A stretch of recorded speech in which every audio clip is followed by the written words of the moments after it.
Hi, everyone. Welcome to our show. Welcome to 21st Capital. We have an amazing interview today with Z from Glassnode.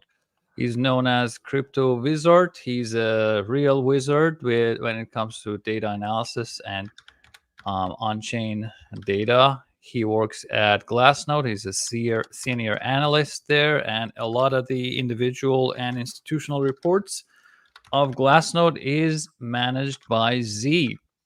So he's also a great friend of mine, and I'm excited to talk to him for the first time on our show now, and hopefully many more.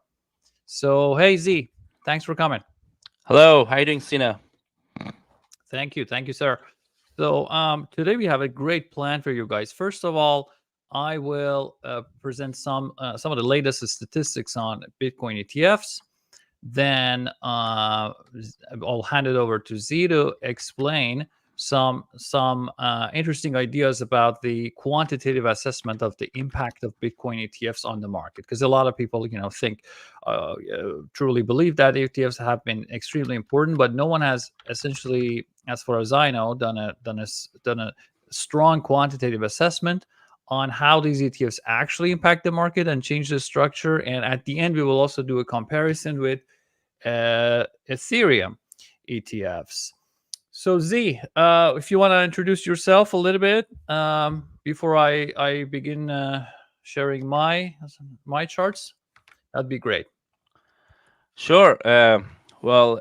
Everyone know me by Crypto Wizard, but I majorly spend most of my time working at Glassnode, putting out charts, weekly report on Bitcoin market usually, and sometimes just covering the other markets like Ethereum. But everyone know me, Crypto Wizard, Analyst, and Glassnode. And I'm really happy today to, like you said, start to put number on the thoughts and theories and quantitatively look at what's happening with these ETFs. Awesome. All right. So let's begin. Here, I have just a few charts to give people an update about the flows of Bitcoin ETFs. Um, you should see our charts now. This is supposed to be the last one. I'll go to the first one. All right. So here I just have a monthly flow data of Bitcoin ETFs. And you can see that. Let me just move ourselves to the side. You can see that the ETFs began the first quarter with a massive sized flow and extremely, positive for the price. And even a few months before this, when the news of ETFs came out, we were somewhere in 16 to 20K range. Little by little, as the news came out that BlackRock is changing tune and actually making progress on ETFs.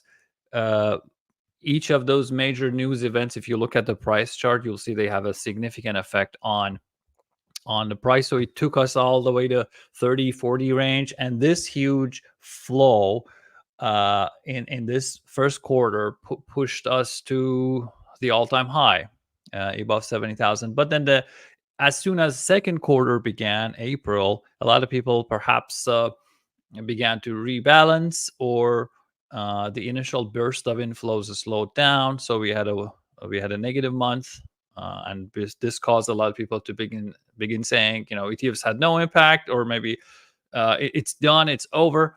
But then they came out with another 3 months of amazing flows, weaker than the first one, but pretty good. Another negative. Then we had a great positive month, and this month has been actually pretty weak. So far, it has been the weakest. Uh,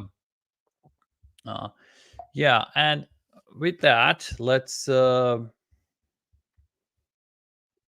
on to the next one. All right, here I just have the weekly chart. I think uh, it's a lot. It's very much the same as the previous one, which was monthly. Says the same ideas, except here I've also had the cumulative value. $18 billion have been accumulated through these ETFs.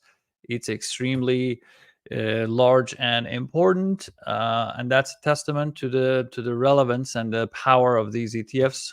Of course, the biggest part of the accumulation was at first, but it didn't really stop. So it just goes up, slows down a little bit, and then goes up again. It slows down a little bit, goes up again, slow down, and we will expect the same pattern because it initially you expect an explosion, but over time it should stabilize and keep a constant flow, constant positive flow of money going, and that's exactly according to the plan.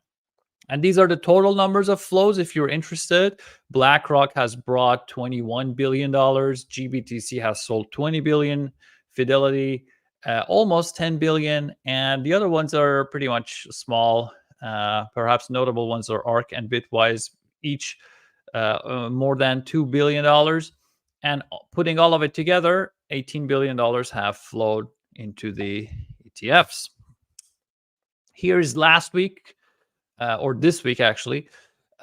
This week has not been great, as we all know, and also the price action says. Generally, $13 million have overall gone out of the Bitcoin ETFs. Everyone has lost money, but BlackRock has kept bringing in new money. So that's very interesting. Everyone else sells, but BlackRock keeps buying, or in worst cases, it only stops buying. It probably has had only 2 or 3 instances where there was outflow out of BlackRock, which is amazing. Now, another important thing for this week is that even though everyone else is selling, there isn't anything else that GBTC is selling, because they sold out all they had, and they kind of drew down the AUM to a very low level, and pretty much whoever is left there is not planning to play short-term games with their money. So at a time where everybody else is selling, GBTC has stopped selling. And we can also see yesterday's flows. Again, same ideas. BlackRock brought in $36 million, which is pretty huge, but for BlackRock, it's still not a great day. Fidelity lost money, ARK lost money, and and everyone else pretty much the same. And in total, it was a negative day. Now, on this chart, I only have a single point. I show both BlackRock and Grayscale flows, and you will see that anytime Grayscale had one of those massive outflows that caused the market to panic and in fear, we also see a proportional spike in BlackRock's flows. This is one of the best ways to answer the question whether there was substitution between Grayscale and BlackRock, and this is a pretty strong indication that it was. A lot of people who sold their Grayscale switched it to BlackRock, but the pattern is changing a little bit. You see now spikes in BlackRock are happening independent of Grayscale, because pretty much all the exodus has already happened. And this chart says the same thing. This is Grayscale's 5-day moving average outflow. Initially, you remember, it was huge outflows, a little bit low, but then another huge one. Then it went back all the way to 0, and then started a few more smaller waves of outflow, and then now we are actually slightly positive. So Grayscale is kind of lost all the steam and power. It gets a little bit of positive, a little bit of negative. So, but all the sell pressure from it, at least for now, has subsided, and they've lost a ton of their AUM. Like, they're down to 32% of what they originally had. So pretty much, all the hot money is gone, and the sell pressure from there is drained. And here is just a beautiful chart. I really like it. It's kind of shows the mountain of the flows by adding all the ETFs together. The red one, obviously the biggest one, is BlackRock. Then we have Fidelity and all the little ones, and ARK and Bitwise. And even though GBTC was really scary at the first, but now it has lost its influence. And from now on, we are just, we have just more than 10 ETFs that are constantly taking Bitcoin to the Wall Street and convincing more and more traditional asset managers to allocate to Bitcoin. All these companies have expenses, they have operations, they constantly talk to investors, they constantly work with Wall Street to convince them to join the space. So now we have several institutional advocates that advocate for Bitcoin for their own game. And when somebody has something to gain, that's one of the sure ways that they will do whatever they can to bring more money into that space. Okay, so that's all I have for the update. Then I'm going to have Z explain to us how we can quantify the actual impact of these ETFs on the market, price, and various aspects.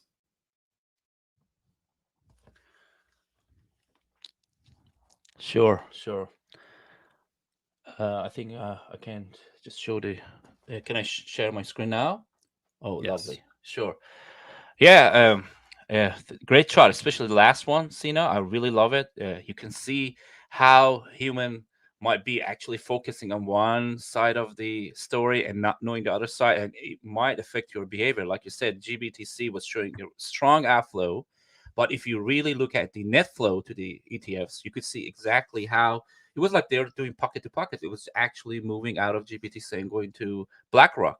It could be for many reasons. It could be I mean, there was like a difference in the fee they're going to charge their customers or clients. That was one of the big factors, if I'm not wrong. And also, they were talking about like BlackRock has currency hedged ETFs in Canada, for example. So that vehicle could actually help people to be like interested more in BlackRock as well. So the incentive was there, and you could see the outflow from GBTC to BlackRock. And when you look at the net flow, actually, since the day that most of the US ETF got accepted, you could see in less than a year, we are seeing around 900,009 BTC. Like it's close to 1 million BTC actually managed by these ETFs now, which is close to 55, $58 billion if we look at the price of Bitcoin today, 62, 61.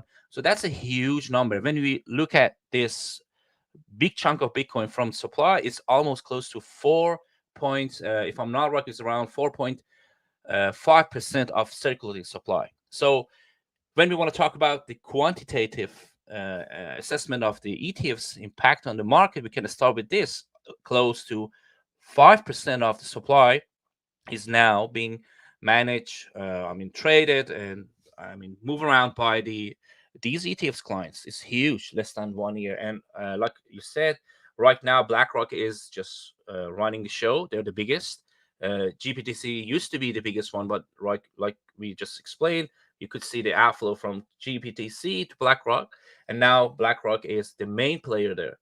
And that's huge, less than 1 year. Imagine like there was some ETF in other commodities being launched in the US, and less than a year they could actually have their hand on 5% of the circulating supply. It would be huge, and Bitcoin actually broke some records there. So in terms of the other quantitative aspect, let's look at the cost basis of these huge players now. Like why cost basis is important, because look at this on-chain data or any other data that mostly I'm really interested is about human psychology. And one of most important factors in human psychology is profit and loss. And that's what makes the profit and cost basis price models very important. Why? Because So wait a second. yeah, Explain to us what is the cost basis. yeah.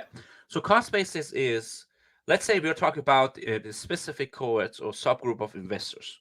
Let's say the BlackRock clients, or let's talk about miners or people who have their coins on a specific exchange. Cost basis is an average price that those players have acquired the coins at. Let's say we have 1 million coin at ETFs now. We want to know by average what is the price they paid for each Bitcoin. Why is that important? It is important because when the price go way above that price, we might have a selling pressure due to people who want to actually take some chip off the table and actually lock some profit in. Or when the price get close to their cost basis, if we have a correction in the market, if the market is actually dropping, we might see some sell-off pressure actually slow down because they don't want to just realize some loss. In other So ways, go ahead. just to summarize it, you have in this chart computed the total, the average price that ETF holders acquired Bitcoin at. Yeah, And what you're that's saying is if the price is significantly more than that, that creates psychological reasons for people to sell, or vice versa. yeah. It could be so. It could create the incentive. That's the starting point when we want to do a research. So we should be really careful about actually establishing a rule and stick to it. The thing we can say for sure is the cost basis is gonna create a sell or buy pressure that has the potential, but we have to check it. For example, like if you look at the ETFs, the top three one like GBTC and BlackRock, their cost basis is around 54 to $59,000. So you could see since I don't know, July and June, every time price got close to that price range, you could see the bottom was in. We can say with great certainty that that was actually possibly because the ETFs were actually starting to slow down their selling pressure because price was getting close to their break-even point and they didn't have the incentive to sell. That's actually a good sign. That means they are not really inclined to realize loss. As soon as price get close to their cost basis or average acquiring a price, they lose the incentive to sell. That is really interesting. I'm not saying it's going to hold the price forever. It might break down, but so far it acted as a resistance support in the market, and it's really interesting. That shows the influence of these players in the market. It could The picture might bigger than this, but so far it's been really interesting. Can you So show us the latest cost basis values? yeah, sure. As of today, like 3rd of October, we talk about like Fidelity 54, BlackRock 59, and Grayscale 55.9, which is like a little bit different, and but still they're almost the same range, plus minus 5%. So, for example, Fidelity investors are on average $5,000 in profit. If Same thing for Grayscale, but BlackRock investors are pretty much at the cost basis now. exactly. And this is mostly because when we weight the cost basis, the bigger you are, the closer you are to the price, because you are actually having more weight in your in the average cost base of all exchanges. But when we look at individually, it would be interesting. I would really be keen to see 2 years from now, are they going to be really different? Like, do we see clients of BlackRock actively move their coin out and into ETFs, and their cost basis is close to the market price? Or no, they're really huddler. They're not going to move out much, and the price is going to be really, really. Their coin is going to be almost always in profit. It would be really interesting if you see any difference between the clients of these ETFs. But so far, we're pretty close. You could see. To actually add some spice to this analysis, I really always try to. And this is my like main purpose. Always data helps you to look at the phenomena and make a better decision. One of the biggest, I think, mistakes the community does is not updating themselves with the impact of different players in the market. For example, miners. We hear about, okay, that miner is selling 200 Bitcoin or 1,000 Bitcoin. What are these numbers actually? What was the impact of these numbers? How impactful they are? So miners in general have been the main holder in the, I mean, in terms of the supply they hold. But right now they're not, and you could see how that is affecting the weight of each players in the market. For example, here the orange bars actually showing the daily issuance, the potential sell pressure by the miner, the number of coins or the dollar value of the coins that could be deployed to the market by miners. The green and red line here is showing the inflow and outflow to the ETFs. So even less than a year, it's just really fast. The inflow and outflow to spot ETFs reached to 400 million per week. On a daily basis, and the outflow reached to minus 500 million per day. That's the scale we're talking about. But for miners, it is between 30 to 60 million. That's the daily sell pressure they potentially can actually impose to the market. So when you look at the ratio, the magnitude of flow to the ETFs in and out is almost 5 to 8 times bigger than miners. Let's say all money going to ETFs are actually buying pressure and all coming out is sell pressure. If you look at that range and look at the daily issuance, which is miners inflow, there's a ratio between 5 to 8. So when we're talking about miners, we should be really careful. They're not as influential as they used to be. Just look at the ETFs; they are 5 to 8 times bigger than miners in less than a year, and I have excluded the exchanges. If you look at exchanges, they are bigger. They're almost the same size of ETFs now. If you look at the Matcox or other players or governments, in a short period of time, they could be much, much more effective than miners. So my conclusion here is, if you want to talk about miners in general and compare the impact they might have the market in the long term, especially, it is not. I mean, it's not even close to what ETFs can do to the market. So if you want So to, so when yeah, people say like after a halving, the supply is caught, and that's the most important thing that matters. What you're showing is just one major factor, which was the ETF approval, had several times more of an effect on the market. exactly. And to some extent, you can tell that 4 year cyclical behavior might change. Actually, I bet on that, because people used to say 4 year, 4 year because of having, but right now, the what's happening behind the scene, for example, like just what we showed, the ETFs impact are going to be much, much bigger than the miners, and that 4 year mentality, hopefully, and I really like that happen actually, it's going to just vanish, because that 4 year pressure, sell pressure by miners, the amount of coins they're mining per day, or what they get out of fee market, is not comparable to inflow and outflow of all these big players. So maybe we should stop talking about it, or we should measure it, and then with some data prove our point. So that 4 year cyclicality might stop, and we might actually become a market that the cycles are a function of parallel markets like the stock market, or I mean, um, what's the geopolitical problem happening now? That could be 10 times bigger than the miners' sell pressure. The So only that, thing is mm, miners are one directional. They're always sell pressure, but ETFs might go both ways. mhm. So maybe in certain periods of time, ETFs become less important, but they when the flow really begins to or out from them, they kind of overpower everything that the miners can do. Yeah, could be. Yeah, like I said, in long term, that's the term I use, because I'm always skeptical about conclusions. So they might have some accumulating some coins, and let's say in a weekend or a couple of days they have a sell pressure. But if we want to talk about the sustainable effect on the market, what we see so far since January, they are not as big as they used to be, and understandably, because their share from supply is really small compared to other players. Yeah, If it sometimes I remember when analyzing ETF flows, you see like 1 day flow of ETFs was bigger than a month of impact of all these miners, you know? So Yes.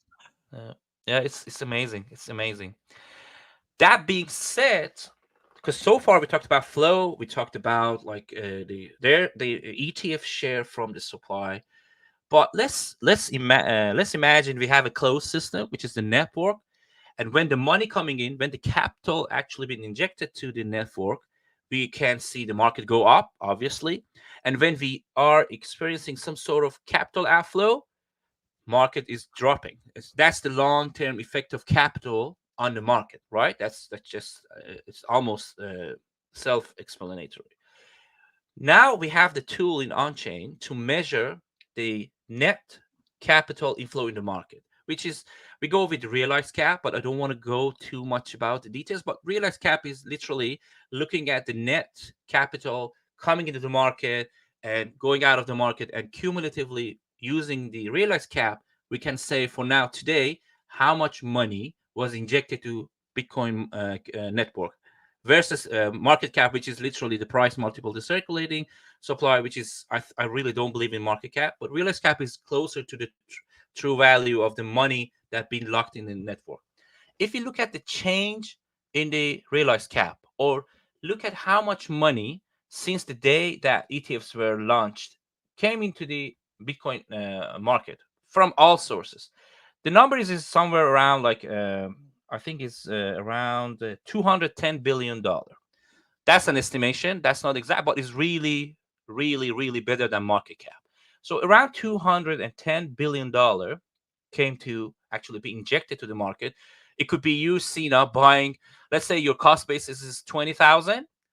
someone come and buy your Bitcoin 25,000. Okay, that person buying that Bitcoin off you is injecting $5,000 to the market. Now we can, and let's say your cost basis is 20,000 and I buy your Bitcoin 15,000. You are actually causing 5,000 going out of the network. So when we look at the aggregated value, when we look at, okay, everyone are selling and buying, but what is the net value of money coming in and going out? Since the day that ETFs were launched, around $210 billion was injected to the market. And we can actually look at the ETFs and see every coin they brought in to their their position. They bought it off the market and they put it in the ETF wallets. That price that they paid for is above or below the cost basis of the market in general. If it's above, they injected money. If it is below the cost basis, so they're losing money. So So if 200 billion this year. exactly, And so I can tell you that's almost as big as Amazon's revenue. that's So, it's yeah. crazy. It is crazy, and we are not looking at the futures market, because futures market can bring some money as well by creating the discrepancy between the futures market price and the spot price. That creates an arbitrage opportunity, and that could be calculated actually as a input money. But we just sticking to the spot market. The total money that was injected to the Bitcoin network is around 210. When we look at the money that was injected by the ETFs, is around $932 million by ETFs. So that 200 that was injected into Bitcoin network, and around 900, let's say close to 1 billion, is around 4.4% of the money injected to the Bitcoin network since January 1st was via the ETFs. So ETFs created 5% capital inflow. They cause capital flow. That's only when we look at the money. Of course, the sentiment that got actually improved due to the ETF launch, that you should factor that. We cannot calculate it here. But when we look at just the money that was injected, it's around 5%. So imagine in less than a year, ETFs that was launched in the US could create that momentum that absorb 5% of the capital flow so far. That is huge. Like that, the effect is like I cannot even put a number. 5% is small, but imagine that's only 1 year. So if we continue to introduce that much money, if we continue to see ETFs lectures and presentation across the world, like yesterday I saw a slide in Brazil, they're using Bitcoin as a constant example of this hard money, and they look at the performance during the geopolitical conflicts, during the recessions, and they're using Bitcoin for their clients as an example that could be actually a way to hedge against all these unknowns. You could see that 5% is growing. It's crazy. So to close so far, both from the supply ownership and also from a capital inflow perspective, ETFs were close. I mean, inflation around 4 to 5%, and that could actually go up. Especially at the beginning, it was around 7%, but over time, other players actually try to inject money, and the rate start to drop. But the bottom line is around 5% of the supply, and also around 5% of the capital inflow is attributed to Yeah. ETFs. So let me summarize it. 5% of the real money that, on a constant basis coming to Bitcoin space is through the ETFs. And that's massive. That's significant through Yeah, one development. one move.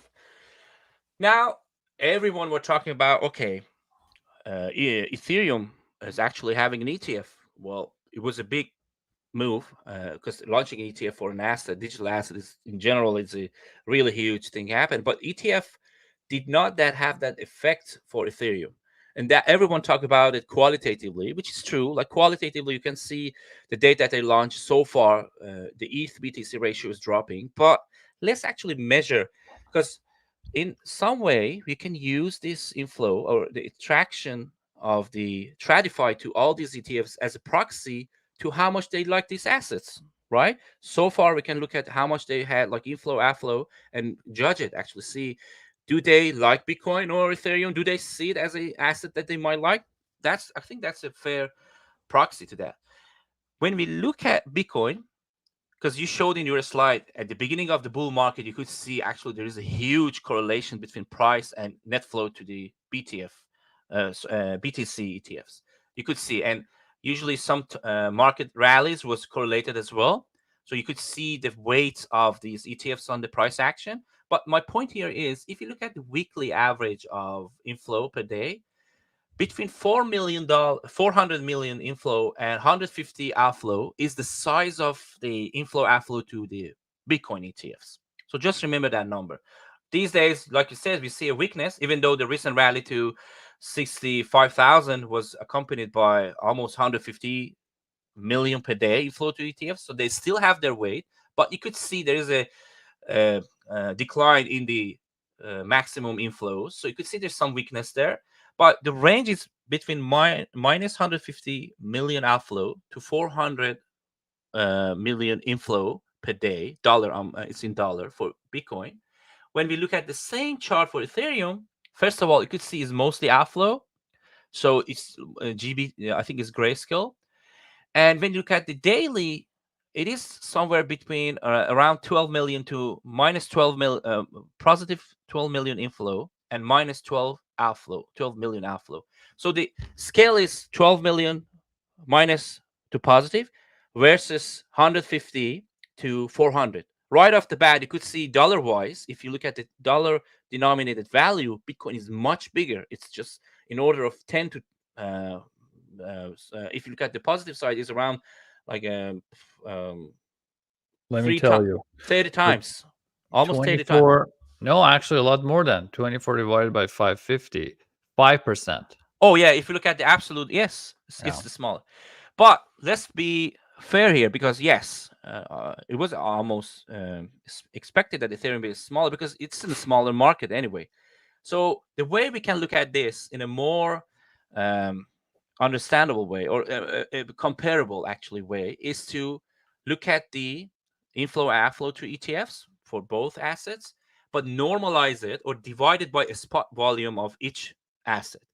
In that way, we are looking at relative comparison between the effect of these ETFs on the spot volume. Why a spot volume? Because the way they are buying these coins and putting on their wallets is closer to the spot trade, right? It's not a future trade. If we normalize those inflow outflows for Ethereum and Bitcoin by their own spot volume, you could see something very interesting. First of all, for the Bitcoin, you can see this is the positive and negative, of course, because ETFs has inflow and outflow. When you look at the normalized value between 17%, for example, and it was in June 3rd, up to 17% of the spot volume was the size of ETFs inflows, net flows. That is crazy. But the typical number for Bitcoin is between 4 to around 8%. You could see 4 here, 4% to 8%. That's the typical effect of the ETFs on the spot market.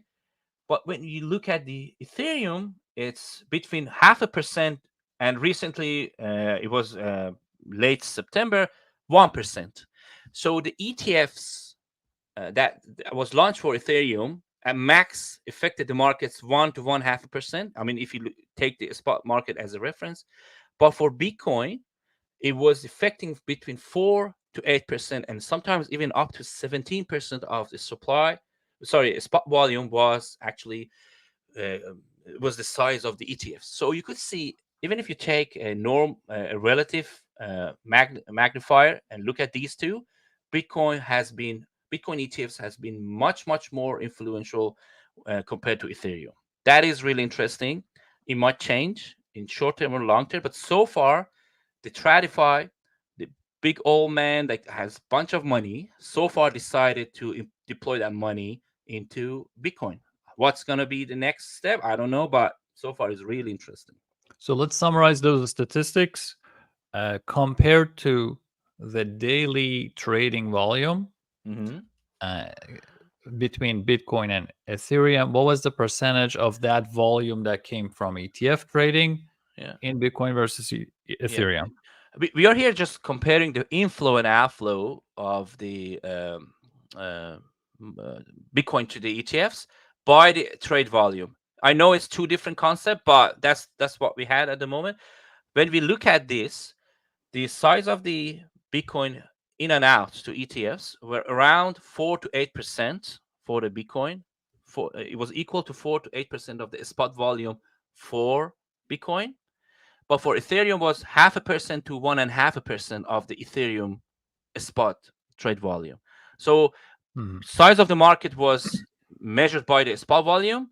Then to normalize it, we use that size of the market to say, okay, that $400 million inflow by Bitcoin ETFs to the market or to the ETF wallets was close to 8 or 4% of the market in general, Bitcoin market So, in general. so I can say it like this: like the relative importance of ETFs, relative weight of ETFs was 6 times more Yep, in Bitcoin compared to Ethereum.